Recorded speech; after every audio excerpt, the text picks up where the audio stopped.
Hello, good morning to all my medical aspirants. How is you? How your family and your studies going on? All good? Okay, so now we are going to start our previous जहाँ पे हमने ख़त्म किया था वहाँ से एक new topic को स्टार्ट करते हैं. सो वी हैव कंप्लीटेड दी कुछ कॉमन डिजीज़ जो कम्युनिकेबल डिजीज़ होते हैं, इन्फेक्शियस डिजीज़ भी जिसे हम बोलते हैं. कम्युनिकेबल क्या होती है? जो वन पर्सन से दूसरे पर्सन में चली जाती है. नॉन कम्युनिकेबल क्या होगी? जो कि ट्रांसमिटेबल नहीं होती है, जैसे कि डायबिटीज़ हो गए, हाइपरटेंशन हो गए. तो ये सारे आपके क्या होंगे? Non communicable. या फिर जेनेटिक डिसऑर्डर्स जो होते हैं वो किसी इन्फेक्टेड पर्सन से दूसरे इन्फेक्टेड पर्सन को नहीं हो सकती है. ठीक है, तो अब हम शुरू करते हैं. इम्यूनिटी मतलब अब बीमारी तो हो गई, अब बीमारी से लड़ते कैसे? अगर इस बीमारी जितने भी हमारे बैक्टीरियाज है, वायरस है, अगर इसके लिए पहले ही अगर वैक्सीन बना ली जाए, मतलब जब आपका जन्म होता है तभी आपको वो वैक्सीन अगर एडमिनिस्टर कर दिया जाए, तो क्या आप कभी बीमार पड़ोगे? वेरी फ्यू टाइम्स नहीं पड़ोगे. ठीक है, तो इतना बड़ा रोल है आपके मेडिकल साइंस का. लेकिन द थिंग इज कि हर वैक्सीन पे गवर्नमेंट इतना एक्सपेंस नहीं करना चाहती है, उसको टैकल नहीं करना चाहती है जब तक वो बहुत एक महामारी के फॉर्म में ना आ जाए. मतलब बहुत लोग जब तक उससे पीड़ित ना हो जाए, डेथ रेट उनसे ज़्यादा ना बढ़ जाए उस बीमारी से, तब तक गवर्नमेंट कोई एक्शन नहीं लेना चाहती है. दे आर लाइक कि एक दो मर ही जाएंगे तो क्या हो जाएगा. ठीक है, फर्दर गवर्नमेंट को शिकायत करते करते फिर हम आगे बढ़ते हैं. So let's get to immunity. तो इम्यूनिटी किसे कहते हैं? तो जैसे कि हर दिन हम लोग क्या होते हैं, large number of infectious agent से मिलते हैं, है ना. अभी मैं इन्वायरमेंट में हूँ, आप इन्वायरमेंट में हो, we get to interact with a large number और huge number of infectious agents on day to day basis. तो कुछ फ्यू ही हैं जो कि क्या करते हैं, हमें डिजीज कॉज करते हैं. अब ऐसा तो नहीं है कि इंसान हर दिन बीमार हो रहा है, बिल्कुल नहीं. मतलब वो कुछ तो ऐसा चीज़ है ना कि जो कि क्या कर रहा है, उस चीज़ को ग्रो करने से रोक रहा है, मतलब आपके बीमारी को करने से बचा रहा है. तो देयर मस्ट बी समथिंग. वो क्या है हमारी? तो वो है हमारी इम्यूनिटी, आवर इम्यून सिस्टम. तो ऐसा क्यों? क्योंकि हमारे जो बॉडी होती है ना, वो क्या करती है, खुद को ही उनके पास एबिलिटी होती है कि वो खुद को डिफेंड कर सके फ्रॉम मोस्ट ऑफ द जितने भी फॉरेन एजेंट्स हो गए इससे. और ये जो ओवरऑल जो एबिलिटी होती है कि हम किसी होस्ट से लड़ सके, हमारी बॉडी जो कि डिजीज कॉजिंग ऑर्गेनिज्म है, इसी को हम लोग क्या बोलते हैं, इम्यून सिस्टम. और इसको ओवरऑल पूरा बोला जाता है कि ये इंसान की एक इम्यूनिटी है. जैसे किसी को कॉमन कोल्ड होती है, किसी किसी को कॉमन कोल्ड बहुत सीवियर होती है, but few peoples have like थोड़ा सा सर्दी जुकाम है, थोड़ा सर दर्द होता है, फिर ठीक हो जाता है. बहुत प्रॉब्लम, थ्रोट सॉर्सनेस होती है, but it will get cure. लेकिन कुछ लोगों को इतनी ज़्यादा प्रॉब्लम होती है कि वो अपने डे टू डे एक्टिविटीज़ को भी नहीं कर पाते. तो it all depends on immunity. और कॉमन कोल्ड कौन सी वायरस से होती है वो आप बताएंगे. यस, तो इम्यूनिटी हमारे दो टाइप्स की होती है. First one is innate immunity and the second one is acquired immunity. तो इनेट इम्यूनिटी क्या होती है? तो ये आपके नॉन स्पेसिफिक होते हैं. इनबॉर्न इम्यूनिटी होती है, जेनेटिक आती है, फैमिलियल भी इसे बोला जाता है. ये दोनों में ही पाया जाता है, चाहे वो वर्टिब्रेट्स हो या फिर इन वर्टिब्रेट्स हो. तो आपके ये सिंस बर्थ देखने को मिलती है. इसको हम लोग क्या बोलते हैं? Innate immunity. अब देखो, इनेट इम्यूनिटी क्या होती है? तो ये नॉन स्पेसिफिक टाइप की एक डिफेंस है जो कि कहाँ प्रेजेंट होती है? At the time of birth ये आपके बॉडी में प्रेजेंट होती है. मतलब जब आप जन्म लेते हो तभी ये इम्यूनिटी आपके बॉडी में प्रेजेंट रहती है. ये हमारा होता कैसे है? तो डिफरेंट टाइप ऑफ बैरियर्स दिए जाते हैं, मतलब हमारे बॉडी में different types of barriers present होते हैं जो कि किसी भी फॉरेन एजेंट्स को रोकने का काम करते हैं हमारे बॉडी के अंदर. सो इनेट इम्यूनिटी हमारे 4 टाइप्स के इसमें बैरियर्स होते हैं. कौन कौन से होते हैं? एक होते हैं फिजिकल बैरियर्स, एक physiological barriers, cytokine barriers and cellular barriers. तो सबसे पहले फिजिकल बैरियर क्या होता है? तो ये सबसे पहला डिफेंस ऑफ बॉडी. जैसे कि आपने सुना होगा दिस लेयर स्किन, ये क्या करती है? प्रोटेक्शन का काम करती है. इसी को हम लोग क्या बोलते हैं? Physical barrier. जो हमारे बॉडी पे जो स्किन है वो हमारी सबसे मेन बैरियर होती है किसी भी माइक्रो ऑर्गेनिजम्स का एंट्री होने से बचाने में. तो this is the most like सबसे बेसिक तो यही होना चाहिए कि आपके बॉडी के ऊपर एक स्किन का जो लेयर है वो अंदर जाने ही नहीं देती है. साथ ही आपके म्यूकस कोटिंग जो एपिथेलियल लाइनिंग है हमारे किसके? रेस्पिरेटरी के, गैस्ट्रोइंटेस्टाइनल के एंड यूरोजेनाइटल ट्रैक के. तो ये भी क्या करते हैं? माइक्रोब्स को वहीं ट्रैप कर लेते हैं और वहीं पे डिस्ट्रॉय कर देते हैं एंड हमारे बॉडी के अंदर एंटर होने ही नहीं देते और ना ही उसको क्लोन बनाने देते हैं, ना ही उसकी कोई क्लोनिंग होती है, ना ही वो फॉर्मेशन करके एक कोई डिजीज को कॉज कर रहा है, मतलब साइन और सिम्टम को वो कॉज नहीं कर पाते हैं. ठीक है, तो ये हमारे फिजिकल बैरियर्स का काम हुआ. मतलब फिजिकली किसी चीज को रोकना है। जब नो नॉट दैट एग्जाम्पल, वो नहीं देती हूँ। हाँ चलो ठीक है, फिजिकली किसी चीज को रोकना। अब आते हैं फिजियोलॉजिकल बैरियर। फिजियोलॉजिकल बैरियर्स में क्या होता है, तो स्पेशली आपके स्टमक में जैसे एसिड प्रेजेंट है, HCl हाइड्रोक्लोरिक एसिड, इसके सलाइवा माउथ में आपके जो अमाइलेज प्रेजेंट है, और जो भी आपके टीयर्स से, तो ये सारे क्या करते हैं, मतलब आईज में जो आपके हैं, तो टीयर्स के फॉर्म में जो निकल जाते हैं। अगर कभी कुछ आंख में जाता है तो क्या होता है, आंसू निकलने लगता है ना, क्योंकि कुछ ऐसा उस फॉरेन एजेंट ने कुछ ऐसे केमिकल्स को लाइक रिलीज किया जो कि बाहर हमारा आंख उसको क्या करता है, एक्सपेल करने की कोशिश करता है। तो ये माइक्रोबियल ग्रोथ को बचा देता है, ठीक है, उसको प्रिवेंट कर देते हैं। अब आते हैं, तो ये हमारे सेलुलर बैरियर। तो first line defence of the body हमारे फिजिकल और फिजियोलॉजिकल बैरियर, अगर ये दोनों हमारा मतलब स्ट्रांग होता है, so our immunity will be very very strong. हमें किसी और चीज पर डिपेंड होने की जरूरत ही नहीं होती। तो एथलीट्स का यही दोनों बहुत स्ट्रांग होता है, दैट्स वाई वो कम बीमार पड़ते हैं, रीजन यही है। अब आते हैं सेलुलर बैरियर। तो सेलुलर बैरियर आपकी ये second line of defence body आती है। इसमें क्या होते हैं, कुछ हमारे कुछ टाइप्स के जो WBCs होते हैं, ल्यूकोसाइट्स, जो कि WBC के टाइप्स है, ये हमारे बॉडी में पॉलीमॉर्फोन्यूक्लियर ल्यूकोसाइट्स के फॉर्म में रहते हैं, जिसको हम लोग बोलते हैं PMNL न्यूट्रोफिल्स, और साथ ही मोनोसाइट्स और एक नेचुरल किलर जो कि लिम्फोसाइट्स के ही टाइप होते हैं, ये हमारे ब्लड में पाए जाते हैं। साथ ही साथ हमारे टिश्यूज में भी ये क्या करते हैं, मैक्रोफेजेस का काम करते हैं और फैगोसाइट कर देते हैं अगर कोई फॉरेन बॉडीज आती है, या फिर उसी को नेचुरली डिस्ट्रॉय कर देते हैं माइक्रोब्स को। तो आपने सुना होगा कि अगर बॉडी के चलो अब अंदर चला गया, मेरा फर्स्ट लाइन डिफेंस काम नहीं किया, तो सेकेंड लाइन में क्या होगा, अब वो बॉडी के अंदर जा चुका है, वहां पे अब कौन काम करेगा, तो हमारे WBC सेल आएंगे। WBC में भी कौन से हमारे, तो पॉलीमॉर्फोन्यूक्लियर ल्यूकोसाइट्स, जिसको हम लोग बोलते हैं PMNL न्यूट्रोफिल्स, और दूसरे आपके मोनोसाइट्स आएंगे, और एक आपके नेचुरल किलर सेल्स आते हैं, ठीक है। तो ये माइक्रोब्स को क्या करते हैं, वो फैगोसाइट करके खत्म कर देते हैं, खा जाते हैं, उसे इंगल्फ कर लेते हैं। फिर नेक्स्ट है हमारा, हाँ यस, ये सबसे मोनोसाइट जो होता है हमारा लार्जेस्ट WBC होता है, ये A ग्रेनुलोसाइट्स होते हैं, ओके। अच्छा, इम्यून सिस्टम में हमारे कौन कौन से लाइक ऑर्गन और टिश्यूज आते हैं, तो वो आपके होते हैं lymphoid organ, lymphoid tissue, lymphocytes, antibodies. Yes, हाँ ठीक है, अब आगे देखते हैं। सो साइटोकाइन बैरियर्स जो हमारा फोर्थ है, सबसे पहले हमने देखा फिजिकल बैरियर, फिजियोलॉजिकल बैरियर और cellular barrier, and now we will talk about cytokine barriers. Cytokine barriers में क्या होते हैं, तो जो भी वायरस इन्फेक्टेड सेल्स होते हैं ना, वो एक प्रोटीन को रिलीज करते हैं जिसको हम लोग बोलते हैं इंटरफेरॉन्स, जो कि हमें हमारे किसको प्रोटेक्ट करते हैं, नॉन इन्फेक्टेड सेल्स को, फर्दर उसको वायरल इन्फेक्शन होने से बचाते हैं। इसको हम लोग बोलते हैं साइटोकाइन बैरियर्स। मतलब ये किसके ट्रीटमेंट में यूज किया जाता है, तो आपके जैसे इन्फ्लुएंजा हो जाए या फिर हेपेटाइटिस कंडीशन में इसका ट्रीट किया जाता है। जैसे कि हमारे जो इंटरफेरॉन्स भी होते हैं, इंटरफेरॉन्स 3 तरह के होते हैं, interferons alpha, interferons beta, interferons gamma. Interferons जो अल्फा होते हैं वो क्या करते हैं, ल्यूकोसाइट्स को प्रोड्यूस करते हैं।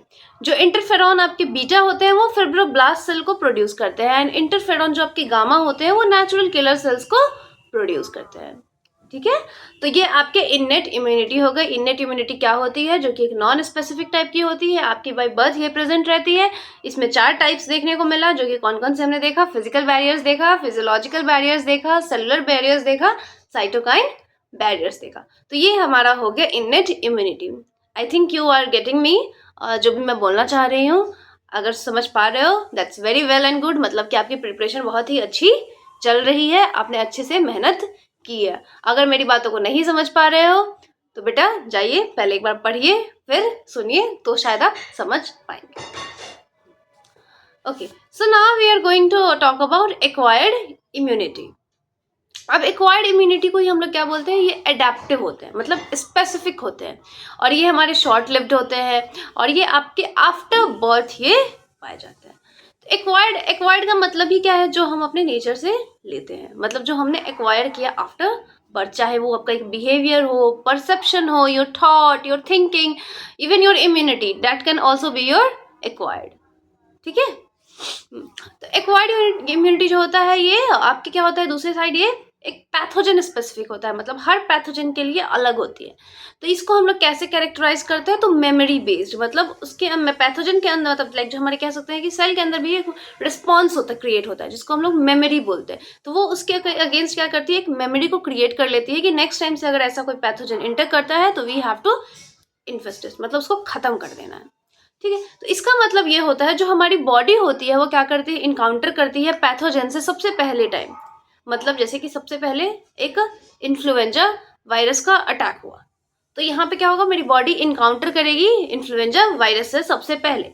तो जब इन्फ्लुएंजा वायरस से जब मतलब लाइक इंटरेक्ट करेगी, तो फर्स्ट टाइम वो क्या करेगी, जो रिस्पॉन्स को प्रोड्यूस करेगी उसे हम लोग क्या बोलेंगे, प्राइमरी रिस्पॉन्स, जो कि काफी लो इंटेंसिटी होगी। प्राइमरी रिस्पॉन्स मतलब कि जितना उससे ज्यादा क्या कर सके, वो टैकल कर सके, उसे खत्म करने की कोशिश करे, उसको हम लोग क्या बोलेंगे, प्राइमरी रिस्पॉन्स, जो कि काफी ज्यादा क्या होगी, लो इंटेंसिटी की होती है। फिर आगे क्या होगा, तो इनकाउंटर करेगी सेम ही पैथोजन सेल्स को, और वो क्या करेंगे, इस बार एक हाईली इन्फेस्टेड सेकेंडरी और एनामिस्टिक रिस्पॉन्स को क्रिएट करेगी, मतलब क्विक रिस्पॉन्स देगी। एनामिस्टिक का मतलब होता है कि किसी भी चीज का बहुत जल्दी रिस्पॉन्स देना। जैसे समटाइम्स अ पर्सन को ही बोलता है you are a very animistic type of, आपका जो नेचर है बहुत एनामिस्टिक, मतलब आप बहुत जल्दी किसी चीज को रिस्पॉन्स देते हो, मतलब कि आपकी मेमोरी काफी अच्छी है कि आपसे कोई चीज पूछा जाता है तो आप इजीली बता देते हो। वैसे ही हमारे बॉडी में भी इम्यूनिटी की भी होती है कि अगर उसके पास वो पैथोजन आया और सेकेंड टाइम आया है, तो सेकेंड टाइम अगर वो जल्दी रिस्पॉन्स कर रहा है, मतलब कि आपकी बॉडी की मेमोरी काफी अच्छी आती है। और ये सारी चीजें बहुत ज्यादा साइकोलॉजिकली भी वर्क करती है, end of course diet matters, diet matter करता है, but psychological is the most I prefer. मतलब साइकोलॉजिकली अगर इंसान ठीक होना चाहता है तो वो ठीक हो जाता है, नहीं होना चाहता है तो उसको दुनिया में कोई ठीक नहीं कर सकता है। That's how it work. हाँ, बट कभी कभी इस सब से भी ऊपर हो करके होते हैं, आपकी बॉडी ही नहीं सपोर्ट करती है, जैसे कि ऑटो इम्यून केस में होता है कि साइकोलॉजिकली आप प्रिपेयर, तो आप ठीक होना भी चाहते हो, बट ऑटो इम्यून डिसऑर्डर्स में क्या होते हैं, आप ठीक नहीं हो पाते हो, है ना। तो आपके हाँ, और आते हैं, तो ये हमारे फैक्ट को बताता है जो भी हमारे बॉडी में हो रहा है, मेमोरी को सबसे पहले इनकाउंटर करती है, तो ये हमारी होती है एक्वायर्ड इम्यूनिटी। तो जो हमारे प्राइमरी और सेकेंडरी इम्यून रिस्पॉन्स होते हैं, ये क्या करते हैं, ये लंबे समय तक जाते हैं दो स्पेशल टाइप्स के लिम्फोसाइट के हेल्प से, जो कि हमारे कहाँ, ब्लड में प्रेजेंट होता है। एक होता है बी लिम्फोसाइट और एक होता है टी लिम्फोसाइट। तो अब देखते हैं, तो जो बी लिम्फोसाइट होती है वो क्या करती है, आप प्रोड्यूस करती है आपके आर्मी प्रोटीन्स को, मतलब पैथोजेंस के रिस्पॉन्स में हमारे ब्लड के अंदर उस बीमारी से लड़ने के लिए। और ये प्रोटीन्स को ही हम लोग क्या बोलते हैं, एंटीबॉडीज, मतलब कि हमारे बी लिम्फोसाइट्स क्या बनाते हैं, एंटीबॉडीज को क्रिएट करते हैं एक पैथोजेन से लड़ने के लिए। और जो टी सेल्स होती है वो ऐसा कुछ एंटीबॉडीज तो नहीं सिक्रीट करती है, बट हेल्प करती है बी सेल्स को प्रोड्यूस करने में। ठीक है, और हर एंटीबॉडी मॉलिक्यूल के पास क्या होता है, 4 पेप्टाइड चेन्स होते हैं। अगर आप अपनी एनसीईआरटी निकालो तो उसमें एक एंटीबॉडी मॉलिक्यूल का एक डायग्राम, प्यारा सा डायग्राम बना करके दिया हुआ है कि कैसे हैवी चेन होता है, लाइट चेन होती है, एंटीजन बाइंडिंग साइट होती है। ठीक है, तो ये आपको दिया हुआ है। तो हर एंटीबॉडी के पास क्या होती है, आपके मॉलिक्यूल के पास एक 4 पेप्टाइड चेन्स होते हैं, 2 स्मॉल लाइट चेन होते हैं एंड 2 लॉन्गर हैवी चेन्स देखने को मिलते हैं। तो इससे हम ये कह सकते हैं कि एंटीबॉडी को हम कैसे रिप्रेजेंट करेंगे, 2 हैवी है 2 लाइट है, तो H2L2। तो डिफरेंट टाइप ऑफ बॉडीज, मतलब हमारे बॉडी के अंदर अलग अलग टाइप के एंटीबॉडीज भी बनाए जाते हैं, जिसको हम लोग IgA, IgM, IgE, IgG, ये सारे क्या है, अलग अलग तरह के एंटीबॉडीज है। तो एक कार्टून एंटीबॉडी का फिगर यहाँ पे दिया हुआ है, मतलब कार्टून मतलब कि हाँ कुछ इस तरीके का दिखता होगा, ऐसा दिखाने की कोशिश की गई है। ठीक है, उसके बाद आते हैं, तो ये जो एंटीबॉडीज होते हैं ये हमारे कहाँ पाए जाते हैं, तो हमारे ब्लड के अंदर, जो कि रिस्पॉन्स हमारा कैसा होता है, इस रिस्पॉन्स को हम लोग बोलते हैं ह्यूमरल इम्यून रिस्पॉन्स। और ये हमारे क्या होते हैं, उस 2 टाइप के एक एक्वायर्ड होते हैं जो कि एंटीबॉडी मेडिएटेड होते हैं, और जो दूसरा होता है हमारा वो सेल मेडिएटेड इम्यून रिस्पॉन्स होता है, जिसको हम लोग बोलते हैं सेल मेडिएटेड इम्यूनिटी। मतलब जो हमारा बी लिम्फोसाइट्स जो होते हैं, जिसमें हमारा क्या करते हैं, थायरोक्सिन उसको हेल्प करता है एंटीबॉडीज को प्रोड्यूस करने में किसी भी बैक्टीरिया, वायरस या पैथोजन के अगेंस्ट में। ठीक है, और सेल मेडिएटेड जो होता है इसमें आपके जो हाँ बेसिकली बी लिम्फोसाइट्स तो प्रोड्यूस ही नहीं कर रहा है। तो सेल मेडिएटेड इम्यूनिटी, तो सेल मेडिएटेड इम्यूनिटी का पता है रोल कब आता है, इसमें आपके टी सेल्स होते हैं, वो ना क्या करते हैं, जब भी कोई ट्रांसप्लांटेशन होती है या फिर किडनी ग्राफ्टिंग होती है तो समटाइम्स ये रिजेक्ट कर देते हैं, मतलब उसको अपना नहीं मानते, उसको एज अ क्या ट्रीट कर देते हैं, पैथोजेन। तभी बॉडी में ही सेल्फ इन्फेक्शन होकर के इंसान की कभी कभी मौत हो जाती है ऑटो रिजेक्शन होने की वजह से, क्योंकि बॉडी ने उस पार्ट को एक्सेप्ट ही नहीं किया। तो जो आपके टी लिम्फोसाइट्स होते हैं वो किससे मेडिएट करते हैं, आपके सेल मेडिएटेड इम्यूनिटी से। इसको थोड़ा हाँ हो सकता है कंफ्यूजिंग, लेकिन अगर आप समझ जाओगे ना तो कुछ कंफ्यूजिंग नहीं है बेटा। अब बहुत ही बार देखा गया है कि कुछ ह्यूमन ऑर्गन्स जैसे कि हार्ट हो गए, आईज हो गए, लिवर, किडनी, ये अच्छे से फंक्शन नहीं कर पाते, तो ट्रांसप्लांटेशन ही सिर्फ एक ऐसा इसका क्या है इलाज होता है, तो इसमें पेशेंट को एक नॉर्मल लाइफ देने के लिए। तो इसी में हमारी सर्च शुरू होती है, तो क्या हम सुटेबल डोनर कैसे फाइंड करें। तो सुटेबल डोनर फाइंड करने के लिए हमें सबसे पहले देखना पड़ता है हिस्टोकम्पैटिबिलिटी फैक्टर, HCF उसे बोला जाता है, और ब्लड ग्रुप तो देखी ही जाती है, और हिस्टोकम्पैटिबिलिटी फैक्टर मतलब कि आपके जो सेल्स हैं उसमें कितनी कॉम्पैटिबिलिटी है, अगर वो कॉम्पैटिबल नहीं है तो वो रिजेक्ट कर देगा और वो इंसान ट्रांसप्लांटेशन के बाद भी नहीं बचेंगे। ठीक है, तो ऐसा हो जाता है। तो ऐसा क्यों होता है कि कुछ ऑर्गन्स को हम लोग किसी से भी नहीं ले सकते हैं, रीज़न है क्या ये, क्योंकि यहाँ पे हमारे क्या है अलग अलग टाइप के आपके केमिकल्स उसके लिए रिलीज हो जाएंगे, आपकी इम्यूनिटी एक्टिवेट हो जाती है।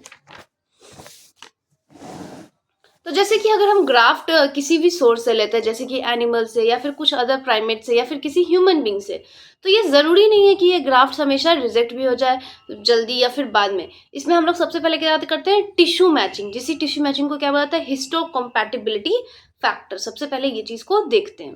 ब्लड ग्रुप मैच करता है, जो कि हमारे एसेंशियल होता है किसी भी ग्राफ्ट या ट्रांसप्लांट करने से पहले। ग्राफ्ट में भी बहुत तरीके के होते हैं, एलोग्राफ्ट होते हैं, जीनोग्राफ्ट होते हैं, ऑटोग्राफ्ट होते हैं, और एक और होते थे but I am not getting it, मुझे अभी याद नहीं आ रहा, लेकिन हाँ ये 3 होते हैं, एलो, ऑटो, जीनो। ठीक है, I have read it in second year, हाँ मैंने सेकेंड ईयर में पढ़ा था। और इसमें जो पेशेंट होते हैं ये अपने इम्यूनो सप्रेसेंट्स इनको दिया जाता है पूरे लाइफ टाइम के लिए, कि मतलब इनकी इम्यून सिस्टम सप्रेस है। अब देखो इम्यूनो सप्रेसेंट ले रहे हैं तो इन्हें कोई बीमारी होने की भी चांसेस ज़्यादा है, क्योंकि अगर कोई पैथोजन आता है तो इम्यून तो उसके अगेंस्ट रिस्पॉन्स ही नहीं करेगी, करेगी नहीं करेगी, तो ये प्रॉब्लम भी होती है। उसके अलावा जो आपके इसमें जो बॉडी होती है इसके पास कैपेसिटी होती है कि वो सेल्फ और नॉन सेल्फ को पहचान पाता है। जो cell mediated response immune response होता है इसी के लिए रिस्पॉन्सिबल होता है, ग्राफ्ट रिजेक्शन को ये कर देता है। मतलब जो cell immune mediated immune response होती है ना, यही पहचान देगा कि ये आपकी सेल है या नहीं है, तो ऐसे ही रिजेक्शन हो जाती है। ओके, और हाँ सेरोलॉजी किसे बोलते हैं, तो जब भी हम क्या करते हैं इन विट्रो स्टडी करते हैं आपके के एजी और एबी के, या मतलब RH फैक्टर्स के को, तो उसको हम लोग क्या बोलते हैं, सेरोलॉजी बोलते हैं। अब देखते हैं एक्टिव एंड पैसिव इम्यूनिटी। हाँ, एक्वायर्ड इम्यूनिटी क्या होती है, हमारे 2 तरह की होती है, एक होती है एक्टिव, एक होती है पैसिव। एक्टिव इम्यूनिटी क्या होती है, तो जो कि आपके क्या होते हैं लॉन्ग लास्टिंग होती है, धीरे धीरे काम करती है। पैसिव इम्यूनिटी क्या होती है कि हम लोग कोई भी फास्टली रेडीमेड आपको वैक्सीन के फॉर्म में या फिर इम्यूनाइजेशन के फॉर्म में कुछ भी दे दे। तो इसमें भी पैसिव में भी 2 तरह के होते हैं, एक होते हैं नेचुरल होते हैं और एक आर्टिफिशियल होता है। नेचुरल जो मदर से मिलता है फीटस को, जो कि IgG होता है, कोलेस्ट्रम, कोलेस्ट्रॉन क्या होता है, फर्स्ट मिल्क होती है, येलोइश कलर की होती है, तो वो बच्चे को मिलता है ड्यूरिंग अ फीडिंग। और साथ ही उसके बाद IgA मिलता है कोलेस्ट्रॉम के थ्रू, और IgG भी मिलता है बाद में बच्चे को मदर से ही, प्लेसेंटा के थ्रू। और आर्टिफिशियल में क्या होता है, तो इसमें एंटी स्नेक वेनम जैसे देते हैं, जैसे किसी को स्नेक बाइट हो गया, मतलब स्नेक ने काट लिया, बेसिकली स्नेक बाइट तो हो ही नहीं सकती है ना, सांप ने काट लिया, तो उसमें क्या देंगे हम, एंटी स्नेक वेनम देंगे। और उसके अलावा एंटी आपके टेटनस सीरम देते हैं, जब आपको कट लग जाता है ना आयरन से, जंग लगा हुए किसी भी चीज़ से, तो चांसेस क्या होता है आप 6 महीने से पहले, मतलब क्या 2 मतलब 24 घंटे से पहले आपको इंजेक्शन लेना होता है, और वो 6 महीने तक असरदार रहता है। अगर उस बीच में आपको कटवट लगी तो इट विल प्रोटेक्ट यू। और उसके साथ फिर एंटी डिप्थेरिया का भी होता है, तो इसमें भी सीरम एंटीटॉक्सिन वाले लिए जाते हैं ताकि उसमें मेमोरी बना ले और उसको मार दे। तो एक्टिव और पैसिव इम्यूनिटी देखते हैं, बस ये लास्ट करके उसके बाद वैक्सीनेशन कल करेंगे। तो एक्टिव और पैसिव इम्यूनिटी में क्या होता है, तो इसमें जो होस्ट होते हैं वो डायरेक्ट क्या हो जाते हैं, एक्सपोज हो जाते हैं एंटीजन से, जो कि क्या करते हैं, एक लिविंग फॉर्म में या फिर डेड फॉर्म में माइक्रोब्स या कुछ अदर प्रोटीन्स के फॉर्म में रहते हैं। तो एंटीबॉडीज जो हमारे प्रोड्यूस होते हैं होस्ट बॉडी में, इस टाइप को हम इम्यूनिटी को क्या बोलते हैं, एक्टिव इम्यूनिटी। मतलब एंटीबॉडी जब आपका बॉडी खुद बना रहा है उस पैथोजन के आने के बाद, उसे हम क्या बोलेंगे, एक्टिव इम्यूनिटी। मतलब कि आप डिपेंडेंट नहीं हो। तो एक्टिव इम्यूनिटी क्या होती है, काफ़ी टाइम लगाती है और इसमें फुल इफेक्टिव रिस्पॉन्स भी मतलब एक लंबे टाइम के बाद दे पाती है। अगर हम क्या करते हैं, किसी भी माइक्रोब को इंजेक्ट कर देते हैं इम्यूनाइजेशन के दौरान या फिर इन्फेक्शियस ऑर्गेनिज्म को, ताकि आपके बॉडी में उसका एक्सेस मिल जाए और नेचुरली क्या करे, वो एक्टिवली एक इम्यूनिटी को बना करके रख सकता है। तो इम्यूनाइजेशन में ये किया जाता है। अगर मान लेते कोई रेडीमेड एंटीबॉडीज डायरेक्टली आपको दे दिया जा रहा है अपने बॉडी को प्रोटेक्ट करने के लिए किसी भी फॉरेन एजेंट से, उसको हम लोग क्या बोलते हैं, पैसिव इम्यूनिटी। एक्टिव और पैसिव तो समझ ही रहे होगे ना, हाँ। तो उसी तरीके से इम्यूनिटी है। तो आपको क्या मालूम है कि जो मदर का मिल्क होता है उसको सबसे एसेंशियल माना जाता है एक न्यूबॉर्न इन्फेंट के लिए। क्यों? क्योंकि जो येलो कलर का जो फ्लूइड होती है, येलो कलर की जो कोलेस्ट्रम होता है, जो कि सिक्रीट होता है मदर से initial days of lactation time पे। लैक्टेशन मतलब जब ब्रेस्ट फीडिंग जब मदर कराती है बच्चे को, तब तो उसमें बहुत हाई अमाउंट में IgA पाया जाता है। तो ये हमारे इन्फेंट को क्या करती है, प्रोटेक्ट करती है। और फीटस जो होता है, कुछ एंटीबॉडीज जो होता है वो मदर से तभी ले लेता है जब वो प्लेसेंटा के थ्रू ड्यूरिंग प्रेगनेंसी टाइम पे। तो ये आपके एग्जांपल्स होते हैं पैसिव इम्यूनिटी के। जैसे IgG वो बच्चा फीटस जो है प्लेसेंटा से ही ले ले रहा था और IgA कोलेस्ट्रम से मिल रही थी। ठीक है, तो ये है कुछ आपकी एक्टिव इम्यूनिटी और पैसिव इम्यूनिटी। कैसे आपके यहाँ इनेट इम्यूनिटी, एक्वायर्ड इम्यूनिटी क्या थी, ठीक है। So this is it for today. अब we have covered like 7 chapters ना, हाँ चलो एक चैप्टर नहीं आ रहा है, 6 चैप्टर्स बेसिकली। तो उसके सारे क्वेश्चंस लगाओ और हाँ फिजिक्स और केमिस्ट्री को भी अच्छे से आप सॉल्व करो। Try to solve at least 300 questions per day, मतलब 100 हर सब्जेक्ट में करो। अगर अब ये नहीं करते हो, और हाँ स्पेशली 35 ईयर्स वाले क्वेश्चंस लगाओ, क्योंकि इससे क्या होगा, या फिर आप JEE के भी पेपर को सॉल्व कर सकते हो केमिस्ट्री और फिजिक्स के लिए, क्योंकि जो आपका लेवल है वो काफ़ी ज़्यादा टफ होते जा रहा है। तो आप उसके प्रीवियस ईयर क्वेश्चंस को लगाओ, आपको डायरेक्ट मतलब वैल्यूज चेंज हो जाते हैं बट पैटर्न ऑफ क्वेश्चन उसी तरीके से पूछे जाते हैं। तो आप फिजिक्स और केमिस्ट्री के लिए JEE एडवांस या फिर मेन्स का कर लो, ठीक है। एडवांस तो बहुत ज़्यादा हो जाएगा, मेन्स का सॉल्व कर सकते हो, करके देखो, सच में इफेक्टिव होता है। मैंने भी किया था। हाँ ये कह सकते हो चलो ठीक है मेरा नहीं हुआ, कोई ये भी बोल सकता है, but that's a different thing. मुझे मेरी बॉटनी स्ट्रांग नहीं थी एट दैट टाइम, और थोड़ा मुझे केमिस्ट्री में भी इनऑर्गेनिक में थोड़ा प्रॉब्लम था, लेकिन बाद में वो भी सही हो गया। बट हाँ may be what was the reason, शायद मैं इसी चीज़ के लिए बनी थी, इसलिए शायद वो नहीं हुआ। अगर वो होता तो फिर मैं ये नहीं कर रही होती। ठीक है, so we will meet in next class. Okay bye, have a good day, अच्छे से प्रिपरेशन करो, सी यू टुमारो।